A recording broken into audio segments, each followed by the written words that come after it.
Likambu ya pasi bandeko esalami bongo na Goma na ville ya Goma na commune ya Karisimbi na quartier Kabutembo.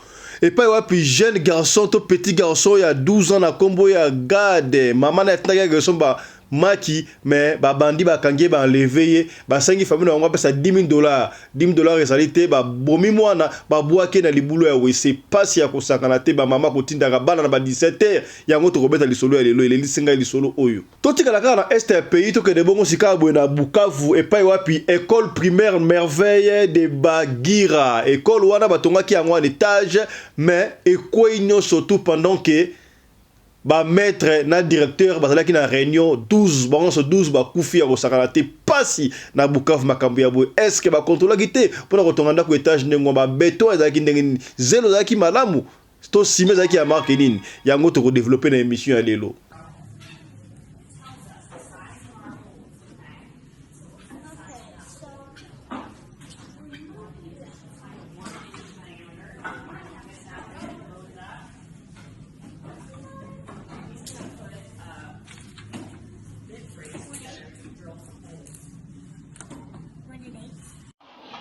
The books are on the chair.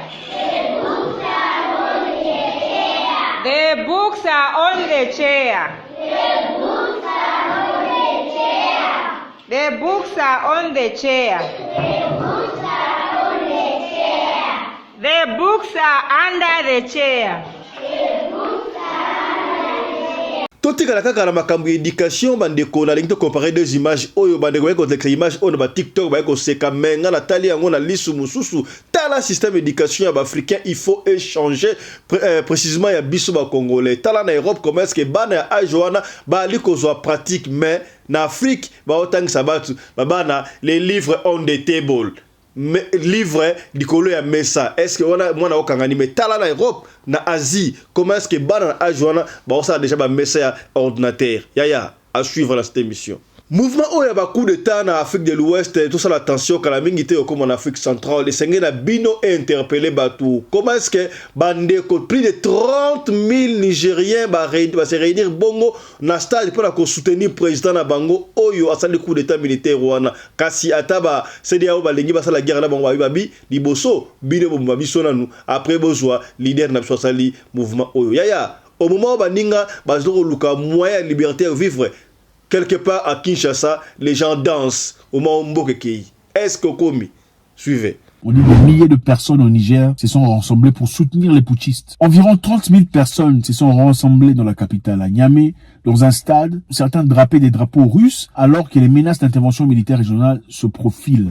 Malgré les menaces, la population est partie au stade pour célébrer leur leader. C'est ça la force. Pendant qu'il y a des gens ici au Congo, République démocratique du Congo, sont en train de danser, remuer les fesses et les reins, remuer, pendant qu'il y a des gens à l'est là qui meurent chaque jour. Une partie du pays est partie, prise en otage depuis longtemps. Bunagana, il y a une partie là à l'est du pays. C'est à 2000 km. Je sais pas, on sait pas si c'est Burundais maintenant, si ce n'est même pas Burundais ou Ougandais. Ce sont, bon, peu importe. Bana Djobour, Bana Durban, Bana Cape Town, Bana Paris, Bana Bruxelles, Angola, Kinshasa, monde entier, Afrique Mobimba. Babito s'abonner massivement na Lokole TV. Webi Lokole, tanga kara na village ya iso likambo na mboka ba olelisa. Ngiri ngongoro Lokole. Mokonza mboka na meeting ya koloba. Na ebisi bino pona ba vidéo du jour na bino, pona ba théâtre, pona ba émission na bino, pona information ya mboka na biso communauté congolaise ni so pe Afrique. Yana Lokole TV. Sanga plaisir. Allez, téléphone na yo. Kota na YouTube. Kota comment Lokole TV. Allez, s'abonner. Fina Moussapi. Toini. Bisous, bye. Radio Lokole TV à fiston. Tous s'abonner massivement. C'est validé. Mobali mbinga na mwinangolo aboya hydroquinone. Soki ezotambola ba chéri bazokoya mayanga. Na retrouver douce tendresse affection epana yo. Nasalelo nini pondi makena kupendaka sana. Shita kwacha pelende wenjo. Pour l'habillement des classes de vos enfants, pour l'élégance de vos enfants, désormais, visitez le magasin Little People Shop chez Mama Charlotte Caputo. Little People Shop chez Mama Charlotte Caputo, la bière officielle de vos enfants. Awa et pas Mama Charlotte. Moi, Namboka, bon monake, bana mboka, congolaise, tala biloko ya kosala epa bapaya atieli biso bilamba banda de 0 à 3 mois yango oyo so toye awa de 6 à 9 mois toke wana de 9 à 12 ans toza na nyonso bana mibali na bana basi so toye awa omoni oya bana basi ndenge mwana azoputsana toza lokola bato yene 8 ans ti komata yango yawa koto yo nde makambo mwana azobima ndire ministre ya bataille nyonso yango oyo basamuel bachuchu yango oyo abika latisa bana oyebi ndenge tobututaka elengi tala bafeste bana mwana bimi na fete bato bakomobanga soki olingi osomba biloko oyo omoni ke olingi osepelisa mwana na yo kodeplace na yo te okotika na internet okomona adresse na biso yango wana. Little People Shop chez Maman Charlotte Caputo. Adresse Edenval, Greenstone Shopping Center, shop numéro L119. Téléphone 011 52 46 366. À Jamestown, nous sommes sur Meyer Street 183. Jamestown Town, Johannesburg, shop numéro 5. Téléphone 082 324 85 22. Place nyonso zali benga biso kotaka ligne benga biso teotikobila batine na ndako. Little People Shop toza na bilamba ya bana ya qualité olingi osomba kota na website na biso retrouver biso na Facebook toza online pe soko osomba partout na Afrique to délivrer bino na ba courrier na biso préférence ya malamu ya original. Donc, c'est la livraison à domicile. Little People Shop met à votre disposition l'achat en ligne. Allez sur Tekelote, tapez Little People Shop. Choisissez l'article de votre choix. Il vous sera délivré jusque chez vous à la maison. Mais aussi, allez sur Zando, tapez Little People Shop.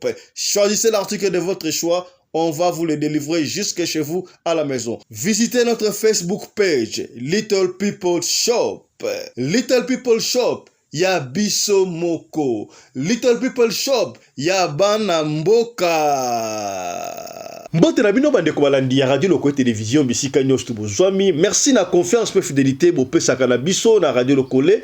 Et pas wapi to kuta la kapona ko beta masolo ko tal sabino makambo zali koleka bongo na communauté na biso africaine en général, particulièrement ya biso batu ya mangala. Oyo bayebi ngai merci mingi matondo zongo mboka bino kasi soko yebi ngai te yeba ke babengaka ngai Fiston Pelende tata ya Sedek ya to kutana to beta masolo ko solo la famille na makambo koleka bongo na communauté na biso ya Afrique kasi makambo leki na Bukavu e pesi ngai pasi ya kosakana te ndenge école ekwei avawana ndenge mwana biso gade oyo babomi bongo na Goma epesi ngai pasi ya kosakali to kobeta lisolo wana esalamaki ndenge nini kasi ya mboto beta lisolo wana obobesa notika to ko développer ba titre obo modi bongo to lobeli bino na sommaire pasi ya makambo ya boy. Voilà, bilenge kititalo avec papa Fiston Pelende tata Sadek combien depuis les États-Unis d'Amérique. Je suis déjà élié Radio Lokole Télévision 2 pour s'abonner massivement aux awana na ba histoire moko ya bien pour les vraiment minima leçons renseignements c'est pour s'abonner au CB. Il suffit de s'abonner, il suffit de liker, il suffit de partager. On est ensemble, il n'y a pas de souci avec papa Fiston Pelende tata Sadek na équipe mobile ezawana taka bona ko sepelisa biso nanga na bino toza eloko. On est ensemble, il n'y a pas de souci. Narobaki yango ne bandeli salami bongo na Bukavu na école primaire La Merveille de Bagira et pa wapi école wana ezalaki construite en étage bandeko kasi en pleine journée et heureusement bana bagounia ma classe kasi ba maître batika yaki na réunion na ba directeur principal pour ne pas dire directeur général il y a établissement wana école primaire ya mir ekwei bango nyonso to ata mutu moko te abike pesi pito pale pesi mabe ya kosakana te na niveau ya Bukavu kuna bato oyo ba ingénieur en construction na ebite faut bakanga nani ingénieur wana d'abord ingénieur faut kangama bon kokangama c'est trop dit à s'expliquer comment est-ce que ndako ekoyi ndako étage batonga kango mbangu te ndeko il y a des normes au faut kotonga surtout école établissement oyo to bâtiment oyo kozwa batu ebele bokotonga na bulu ekete sima ya ndenge nini wana na ba pays lokola développer bon na pesa un exemple kaka ya pays moko ya Afrique du Sud malgré ça va Afrique du Sud ezali pays moko ezali pays Afrique te lokola pays Afrique du Sud mais en Afrique so ba otongeloko ya ata ba otonga ata prince oyo otobenga banzela okomona compagnie ba inspecteur ba ye batali volume ya ciment oyo eko concorde na mbula na esika boye ba bitukanye ko leka ton nini osala awa nyonso bien calculé ba chekaka nyonso to ba yaka pona ko checker avant nzela esila e boko ndako ki meuble ba immeuble combien d'immeubles na Congo wana to longo na tikino na Bukavu na Est ko na Kin combien d'immeubles to lakisa bino ayo ko na Kisasa combien na ville ba immeuble ko ya pona nini est-ce ba mona ka otonginda ko étage otongi on a ba norme musu pe ko ça ingénieur atongi yango bien mais esika botie yango est-ce que ma belle wa est compatible na ndako étage ma belle obo poser immeuble wana ya école et ça compatible ya est-ce que batonga ki immeuble wana pour abriter combien d'élèves dans la salle de classe sukusu wana basala ki yango bien toyebi ki est kule za bilinga minga côté ba volcan bloqué belé za bilinga ya tala sika ba perte de vie ya batu tokolo ba oui c'est vrai toko c'est pas la liwa ba mais heureusement oui ils a malheur ça nous de compétition avec les familles il y a ba illustre disparu notamment directeur na ma maître consort mais ce que ça veut que bana bagina classe école mbekufi ekui elingo za ndenge ni mandeko. Alors, tu sengi na gouvernement, d'abord gouvernement provincial. Ya Bukavu kuna, Sud Kivu, botala makambu oyo. Eza tentate, eza bombute, mais ekouyi mauvaise construction. Ingénieur a fait expliquer biso. Ya, so to ba prêcher to kozonga lisusu pour te expliquer makambu po et pesinga mutu ko soit école ya kaka boye. Vraiment pas si. Ah, mawa. Tout ce qui est l'enseignement, pour te faire l'éducation, chaque fois la répéter wana eza avis personnel nangai. Na mona ka système d'éducation na Congo, il faut changer. Na tali vidéo na leli, bana ya même âge, tala nazi. Bana wana bazo ko arriver ko monter déjà mesa ya ordinateur ya computer bataka. To ba mesa ya bana maternelle o bataka moi laptop moi nini boye sika okombazo ko monter ba ko la comment faire ça abana on a âge wana ebota ko ma nkolo e kozala ndenge nini mais tala na Afrique noire bazo otangisa batu bakambu o ya colonisation bazo ba nini des books on the table livre likolo ya mesa ça c'est quoi ça c'est la lecture tangisa mwana ya vous savez les occidentaux bah hier ce système na colonisation il y a que non il faut aller ba classe à milaim ya oui c'est vrai il faut étudier c'est bien on veut bien étudier mais là ça va chaque fois il y a makambo changer so que doit payer le l'Afrique du Sud doit payer mususu ya tala mwana papa tala capacité ya mwana moi on a beaucoup ça nini okomona mwana mususu yozo mwana ça ma l'été la classe azo ko rappeler ko s'adapter mais asa doué na loko moko boye asa doué na modeling asa doué na peut-être même ça maboko kende na mwana niveau wana qui vous dit que so mwana asa menuisier ça mabe est-ce so menuisier ça te fa na bakiti kota mwana menuiserie kota mwana musala oyo alinga asepa nango ezaka kate mwana ke ba université belé non on a vu les universitaires à ces universités mais comme ba chômeur l'exemple en sont les gens. Nous devons changer notre système d'éducation. Et puis, bah, système d'éducation, ministère de la culture, il y a pardon, il y a enseignement, ceux qui vont autant l'angaï, les lots, tout le monde de la bango. Ya. Tout sélectionnera ba cours, ba institut supérieur, ba collège zala. Moutou soit dans la possibilité que l'université, parce que l'université coûte cher partout. Moi, dans ce diplôme d'État, il faut avoir ba cours, ba spécialité, ba centre de formation. Même ce coûte dans le niveau secondaire, moi, là, qui n'a coûte, si ça sera école primaire. Azu tenté, parents azu tenté à foutre l'école secondaire, mais bon tiens ba centre. Oh moi la ko yé ko la métier mo boy et puis azwa musala mbala moko.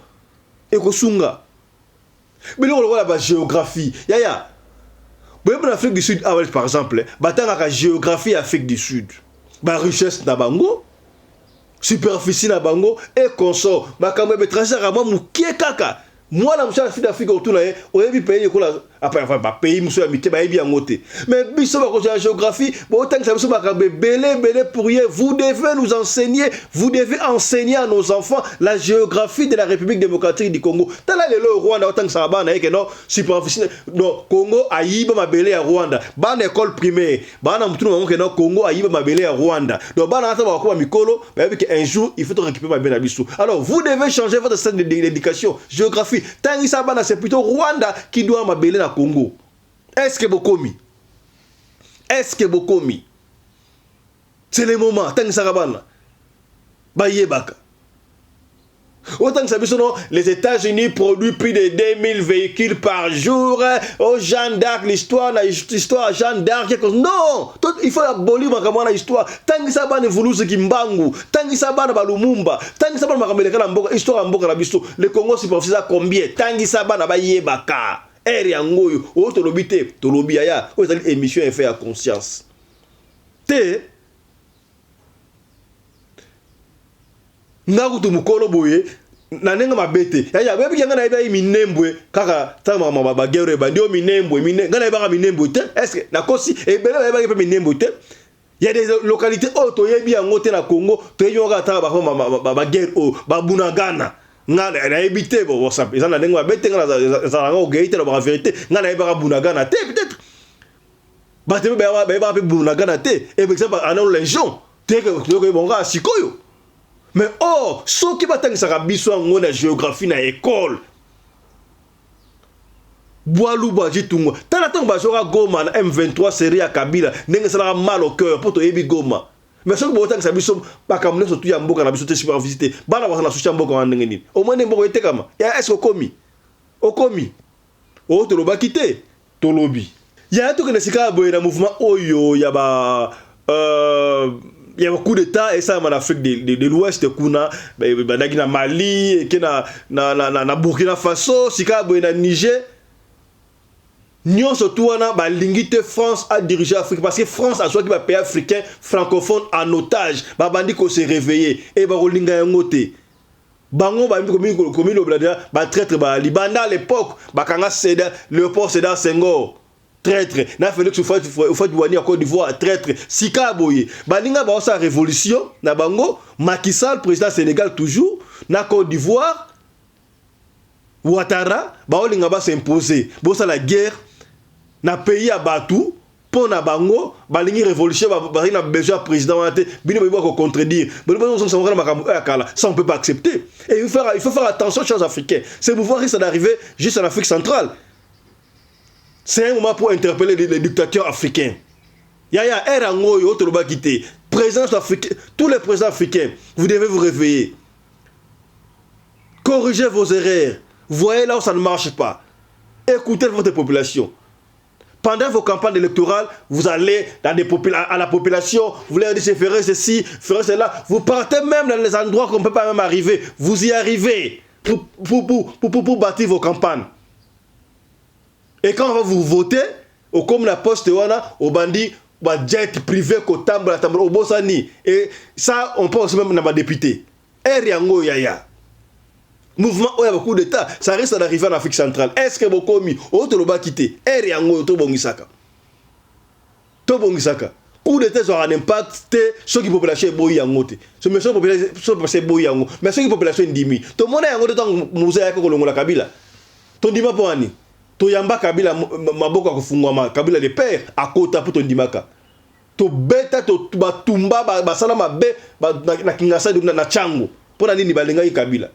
Mais si ceux qui population lingi yote parce que yima yaya ceux qui m'a bezali to de nos sakayango to soutenir aveuglement est-ce que komi tala plus de 30 000 personnes va se réunir à stade wana ya Niger pour na va soutenir mouvement rebelle c'est que président place ça marche bien est-ce que bokomi na jouer exemple en boko na biso sur le politique te to ça la analyse papa Bunagana kenda donc des ngoyo une partie des pays est occupé. Mais on continue à organiser le concert. Bon, ça surtout, bah passer, bah kosaka bah tout non, topé bon passer bon gouvernement, tout ça me la pona mboka. Ya. Na c'est pas une prédication pasteur moka ba bino ba soko beta biso na Rwanda kuno na front, bon ça la prière dans stade des martyrs. Ya. Mbongo wana ko passer ba pasteur ba $700,000 ko passer ba prier. Pour aller te boloki ba arme, pour na to bunda to benga ba ngunda. Est-ce que bokomi talana nous de oyo asali analyse sur makambo ka la Niger et puis singa qui sakanate mais était un peu binolanda. On dit des milliers de personnes au Niger se sont rassemblées pour soutenir les putschistes. Environ 30 000 personnes se sont rassemblées dans la capitale, à Niamey, dans un stade, certains drapaient des drapeaux russes, alors que les menaces d'intervention militaire régionale se profilent. Malgré les menaces, la population est partie au stade pour célébrer leur leader. C'est ça la force. Pendant qu'il y a des gens ici au Congo, République démocratique du Congo, sont en train de danser, remuer les fesses et les reins, remuer, pendant qu'il y a des gens à l'est là qui meurent chaque jour. Une partie du pays est partie, prise en otage depuis longtemps. Bunagana, il y a une partie là à l'est du pays. C'est à 2000 km. Je sais pas, on sait pas si c'est Burundais maintenant, ce n'est même pas Burundais ou Ougandais. Ce sont, bon, peu importe. On n'utilise même plus l'argent des Congolais là-bas. Mais les Quinois à Kinshasa sont en train de remuer les reins, remuer les fesses. C'est seulement tout, c'est ça. Si c'est pour remuer les fesses, remuer les reins et insulter en lingala, là ils sont champions. Là ils sont donc 98% de commentaires en lingala sur internet, c'est des insultes. 98%. Prenez ça, faites une translation, c'est des insultes. Un Congolais intelligent va t'écrire en français. Ce n'est pas pour te dire que le français te rend plus intelligent. Quand tu vois un Congolais écrire lingala, ce sont des bêtises. Parce que les bêtises en lingala sont difficiles à traduire en français. C'est simple. Encore une fois, ce n'est pas pour dire que le français est plus intelligent. Mais quand tu vois des commentaires en lingala, c'est souvent des bêtises. 98% c'est des bêtises. Quand tu vois commentaires intelligents, c'est souvent ils écrivent ça en français. Bref, on continue. Pendant que les Nigériens sont dans le stade, en train de soutenir un nouveau gouvernement, en train de soutenir la libération, ils sont prêts à combattre contre l'ECOWAS, la CEDEAO, et ils sont en train de danser, remuer les reins, en train de comparer les artistes, aussi lesquels ils chantent bien sans autotune. C'est seulement la capitale. Ce ne sont pas les Congolais, ce sont les Quinois, Kinshasa. Bref, continuons. Des milliers de partisans du coup d'état militaire au Niger se sont rassemblés dans un stade, alors que le délai fixé par la communauté de la CEDEAO pour emmener au pouvoir le président déchu Mohamed Bazoum est sur le point d'expirer. Une délégation de membres actuels de la CNSP est arrivé dimanche au stade de 30 000 places de la capitale de Niamey sous les acclamations des supporters, dont beaucoup portaient des drapeaux russes et des portraits des chefs militaires. C'est ça déjà. La liberté, c'est le peuple qui cherche sa propre liberté. Ce n'est pas le gouvernement. Le gouvernement est là pour profiter. Le gouvernement doit répondre à la population. C'est la population qui dit, vous ne travaillez pas. Et nous sommes prêts à tomber, s'il le faut, pour que vous travaillez correctement. Il y a des gens qui sont en incapacité de réclamer leurs droits, mais ils savent comment mendier. Chef, il faut pas me tirer, mais donne-moi seulement un peu de pain. C'est ça, c'est comme ça. Il y a des gens ici dehors qui sont prêts à donner leur vie au nom de la dignité et l'honneur. Et ça, ce n'est pas pour tous les Africains. Les Africains ne sont pas identiques. Ceux qui mordent n'aboient pas. Ceux qui aboient ne mordent pas, malheureusement. Donc encore une fois, la liberté, c'est le peuple qui cherche sa propre liberté. C'est le peuple qui se libère. Aucune armée ne peut finir toute une population. Ce n'est pas possible. Aucune police ne peut matraquer, finir toute une population. Ce n'est pas possible. Si la population est assujettie, la population est bête. C'est la population qui est cochonne. C'est la population qui est moutonne. C'est la population qui n'est pas intelligente. Je ne sais pas si vous en souvenez. À l'école secondaire, souvent, c'est arrivé. En tout cas, moi, ça m'est arrivé. À beaucoup aussi, d'ailleurs, je pense. Il y a toujours un monsieur plus fort que tout le monde. Et il essaie de vous intimider. Toi, fais ça. Toi, demain, tu m'emmènes le pain. Toi, je veux du fromage. Toi, amène-moi un nouveau stylo. Vous avez vécu ça? Non, on a vécu ça. Qu'est-ce qui s'est passé? Comme les gens étaient individuels, ils pouvaient intimider tout le monde. Jusqu'à ce que les gens se mettent ensemble. Oh, assez, on ne va plus accepter. C'est là que ça tombe. Je connais un monsieur là, on l'appelait, je sais plus comment là, son nom, Junior ou un truc comme ça. Il menaçait tout le monde. Il intimidait tout le monde. Jusqu'à ce que tout le monde, on s'est mis ensemble. Aujourd'hui, tu vas nous taper nous tous. C'est le jour là qu'il a changé. Le peuple doit être à mesure de donner tout ce qu'ils ont, c'est-à-dire le sacrifice maximum, le sacrifice le plus ultime au nom de la dignité. Un humain sans dignité est pire qu'un chien. Et on n'a pas besoin d'âge pour ça. Le président Traoré a 35 ans d'âge, mais un homme. Pendant qu'il y a des gens ici, 58, 62, mais abrutis, moutons total. Il n'est que là pour baver, manger et chercher des petites filles. Incroyable. Encore une fois, la France suspend son aide au Burkina Faso. C'est un message clair. Mais est-ce que le Burkina peut se plaindre pour cela? Si vous avez chassé quelqu'un, bon, faut le laisser partir avec ses histoires. Hein. Le Burkina Faso doit être à mesure maintenant de subvenir à ses propres besoins, à ses propres intérêts, sans essentiellement dépendre de la France. Comme le voulait lui-même Papa Thomas Sankara. Ne partez pas sans laisser votre... Les choses se répètent, mes frères et sœurs. Dans l'histoire de France-Afrique, il y a deux pays qui sont toujours des traîtres, qui trahissent le rêve des Africains. Deux pays. la Côte d'Ivoire et le Sénégal. À l'époque de nos papas, il y avait Senghor. Senghor et Houphouët-Boigny. Senghor et Houphouët-Boigny, la machine qui avait détruit le bloc de Kwame Nkrumah. Par là, le rêve vraiment de la vraie indépendance.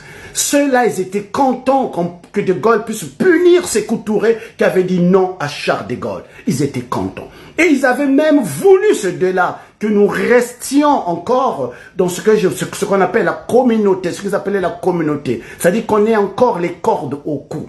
Et aujourd'hui, nous avons Ouattara et Macky Sall qui jouent le rôle de leurs aînés. Ça ne nous étonne pas. Mais c'est une honte, c'est une honte. Les Noirs qui livrent des Noirs, c'est incroyable, c'est tellement sombre. Noir, c'est noir, il n'y a plus d'espoir, disait un musicien français.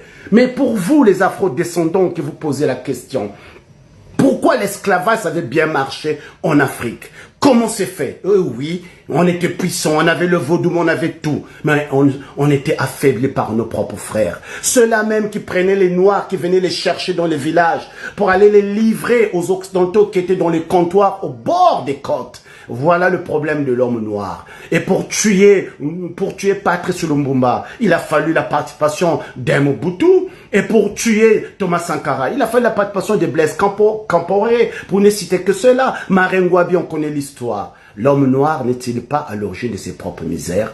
Oui, posez-nous des questions. Regardez ces noirs. Derrière la CEDEAO, il y a des individus. Ils sont contents d'aller fusiller leurs propres enfants, leurs propres parents. Et demain, ils vont dire, le problème de l'Afrique, c'est l'Occident. Non, le problème de l'Afrique, il est en nous, dans notre... Ya to kobeta sika bolisolo ya mwana biso gad o ya kufi sala mbongo na esibino na Goma précisément na commune ya Karisimbi na quartier Kabutembo. Ezalaki mardi le 8 août. Pasi ya kosakana te. Jeune garçon à âge de 12 ans, maman na tindie akende ko somba maki. Na été s'occuper liki to maki liki ne moko ne maki mba partant bali mwana bana kendaki azozonga te ba para bandi ko s'inquiéter. Mwana ozonga te ndenge nini. Mwana 12 ans, ya na 17h. 17h et bali ko ba 18h. Mwana ozonga te, ti vende mwana azonga te. Lobi nango ba mwana coup de téléphone bengo na téléphone. Nini tozana mwana bino garde awa. Oh, bino banani, bosana beso koyeba biso te. Ba ligote mwana ya sosana beso mwana ndenge bakanga mwana bande na munoko na misu, ba singa et pesinga ipasi mwana ya 12 ans jeune garçon. Ba ba DJ Congo na biso lobi. Lokola nyama bakangi ba singa ndenge wana. Oh non, bo pesa biso $10,000. Ya makambo esila te. Pauvre famille bakana mbongo te $10,000. Ba ko za $10,000, wa pesa $10,000 te.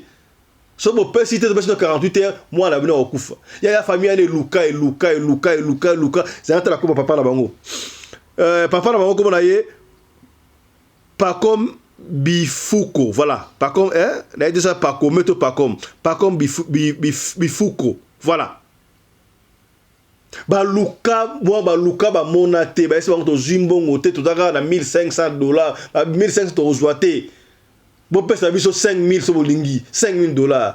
Famille oyo ba kepa ba kambiste ba sangisi mo ba pesa alerte na quartier wana tala ba lever mwana na biso garde ba osenga biso $10,000 te ba biso na $5,000 ba kangisi mbongo po ba ko sauver mwana ba zui ba esi bango wala bo keton quelque part ya kaka makambo to mona na film ya mo sa mbongo na Goma ba ke ko tsambongo wana ba sase wana ba zui mbongo ba kei mais malheur. Malgré que Zambongo wana ba bomi mwana biso jeune garçon à 12 ans la kombo ya garde.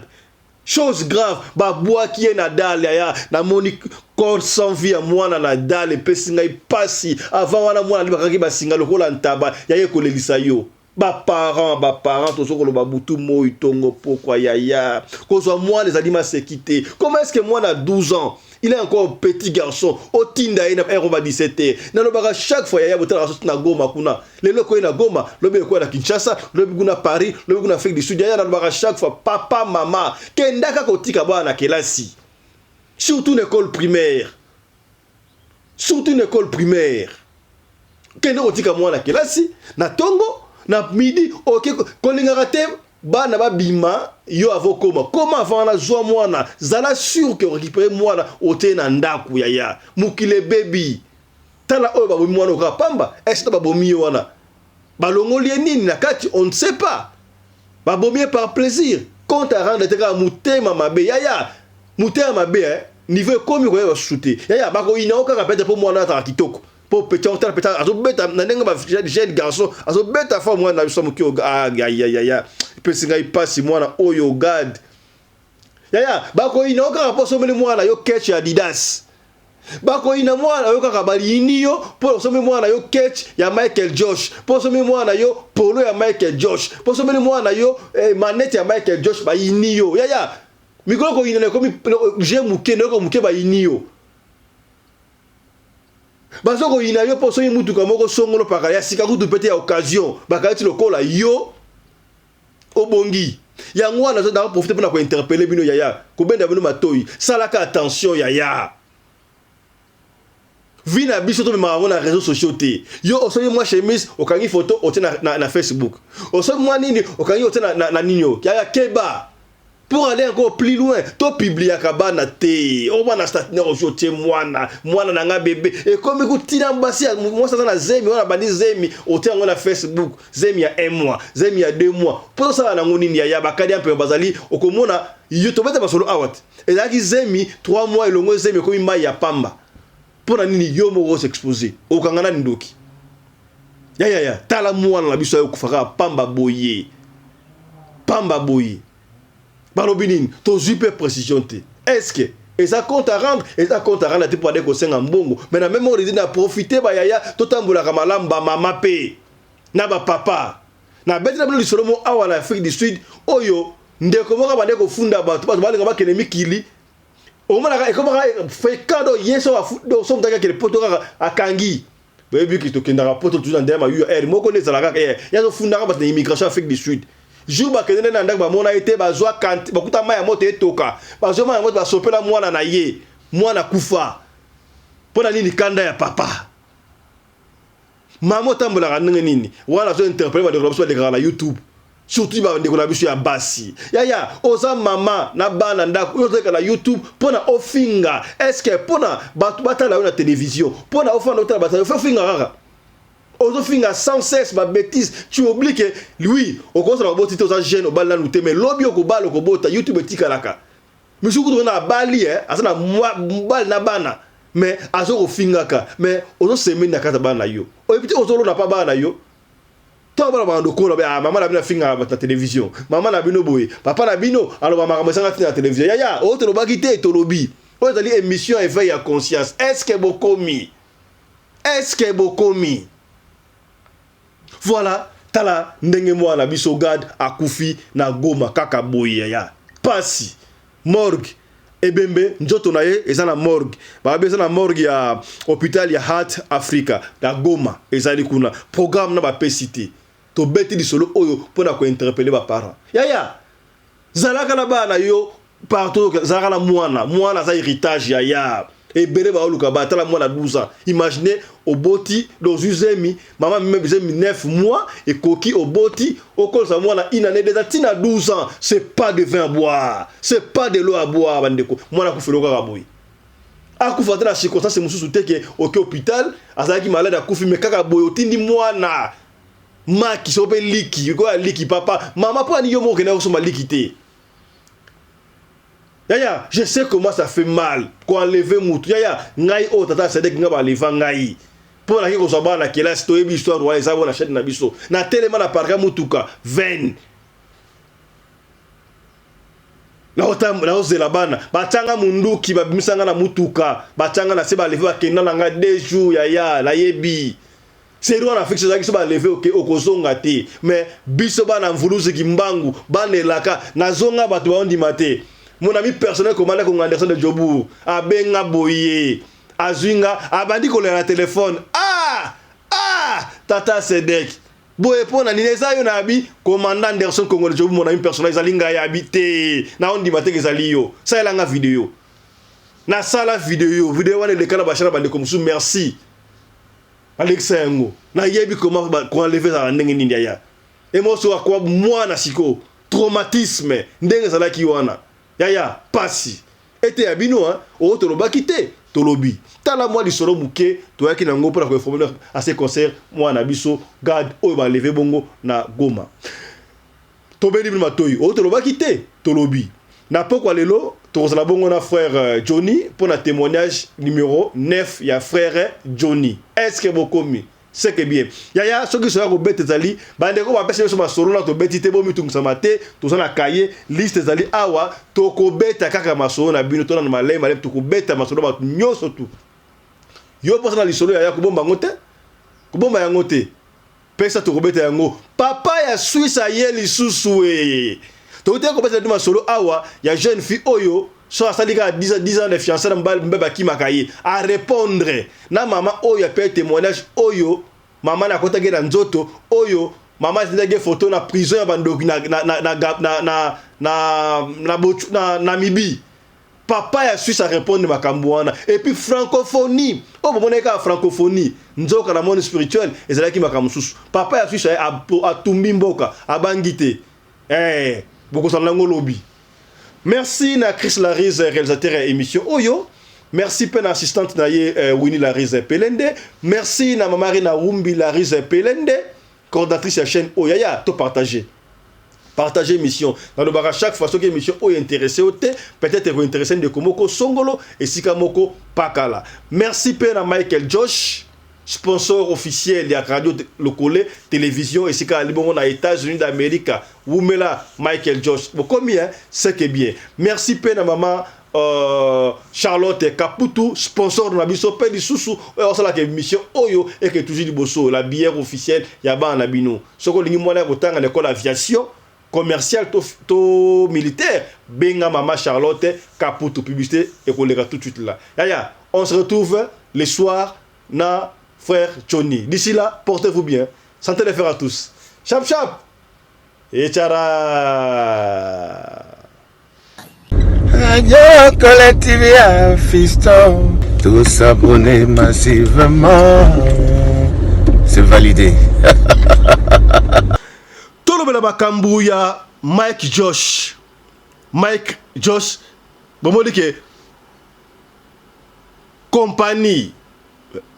Brand marque déposé ya sika ya mwana mboka oyo asali pona kotombola bendele la biso na mboka ya bapaya yaya auquel États-Unis d'Amérique okokuta pena doki esika ba classe pena doki ba brand ba marque déposé okuti songolo okuti pakala okuti nani be Mike Josh pe ezali wana na yikolo baboye bande ko belé ba ali ko benga boso ko benga biso ma pesa biso numéro Mike Josh d'ailleurs numéro sur le kayango bon numéro Mike Josh yango anta to ba numéro ezali wana bon ko benga oui c'est vrai c'est important ko benga pour ba détail mais ezala ngo simple bandeko site yango wana yo kotigara na site soko lingi ko somba oli ko sa commande ya ba t-shirt ya ba soulier ya ba pantalon ya ba veste ya nyoso tout yo kotigara na site bandeko site yango wana to site yango wana o kotigara na site wana donc o kota site e ko pesa o boyende bo moni ozo mona wana comprendre site yango wana o kota na site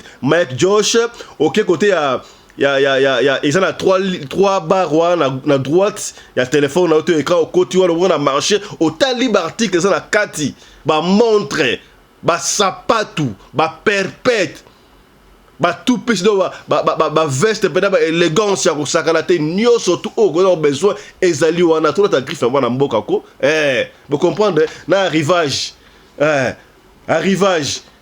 yaya ba sac ezali obodi sac oyo Mike Josh ba ngai nyoso ka radio locale voilà pour la papa sac qui prenait au taper laptop vous comprendre au côté laptop donc laptop appareil portable quoi voilà ça qui oyo Mike Josh ça qui kitoko boy voilà ça qui Mike Josh nyo sorti ko linga kotaka la site wana ko mona yango ça qui oyo Mike Josh et silika kate voilà na ça qui bino doki Mike Josh voilà hey ba montre ezali ba montre siko boye yaya to ko changer ba montre le quoi na filmer montre oyo Mike Josh et ça ba ya to kata ngona ba sachet o azoki ate ozomona to kata na ba sachet zokata na ba sachet yaya to mettre dans le solo to continuer information tire to ba sponsor po ezali non sponsoring mais ezali mwana mboka atomboli bendele ya biso wa congolais bapaya bamisusu bamekaki mesimba kite voilà to attendre ngwa to bonga session na sima voilà montre oyo eza waterproof waterproof la accident c'est-à-dire que montre oyo na la tango boye na koso kwa na piscine na kokota na mai na koti na mai pena boye na koti na mai montre oyo ekobeba te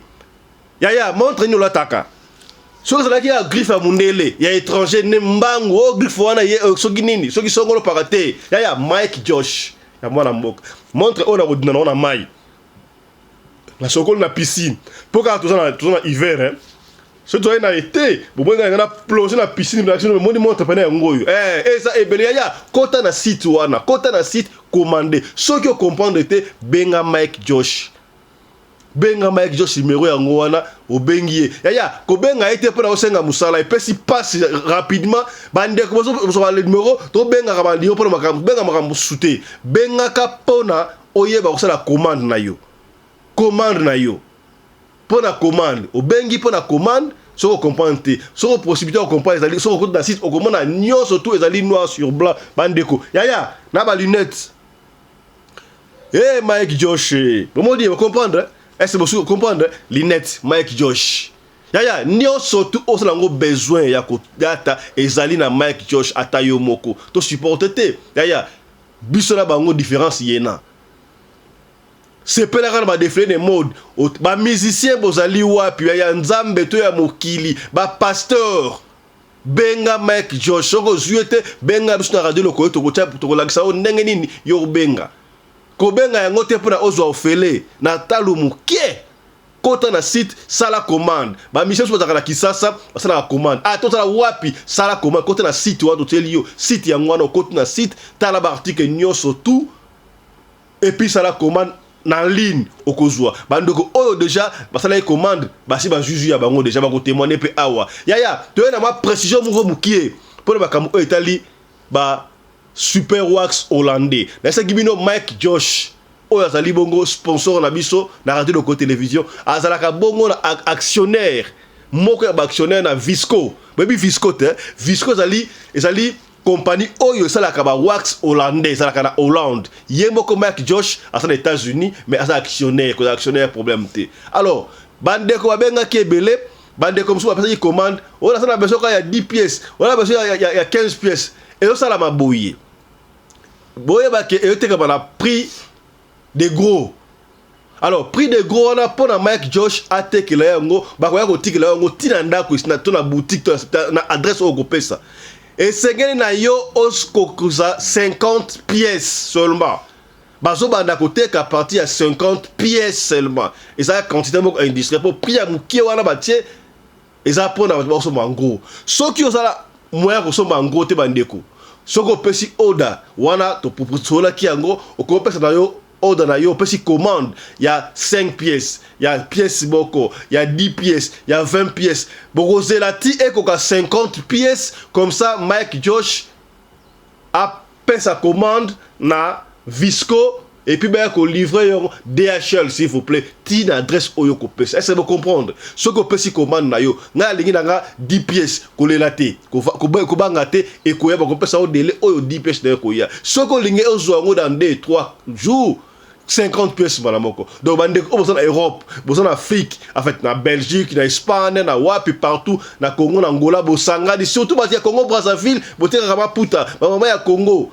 Ok, ndaka lomé ko somo mapute ouais ça mapute ya Hong Kong, auto en anglais ya fake originalité.